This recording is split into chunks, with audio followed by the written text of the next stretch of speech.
आंबेडकरांनी देशासाठी केलं तरी काय, फक्त एकाच समाजासाठी काम केलं. मराठ्यांचं काय मग, असे बोलणारे मराठे तुमच्या आजूबाजूला नक्की सापडतील, ज्यांना असं वाटतं की डॉक्टर बाबासाहेब आंबेडकरांनी फक्त एकाच समाजासाठी काम केलं आणि काहीतरी लिहून गेले. बरोबर ना? मग ऐका. त्या काळी मराठ्यांचे नेते पंजाबराव देशमुख बाबासाहेबांकडे गेले.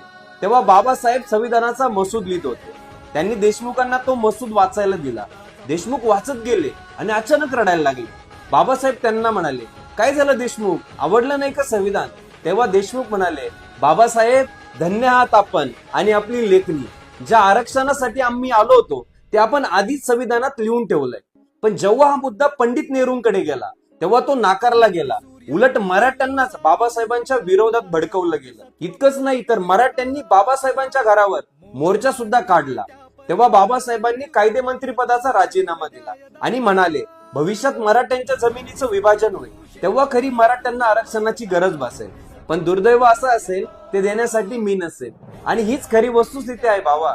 आंबेडकरांनी कुणासाठी वेगळं नाही तर संपूर्ण भारतासाठी, मराठ्यांसाठी, शेतकऱ्यांसाठी, सर्वांसाठी लढा दिला होता.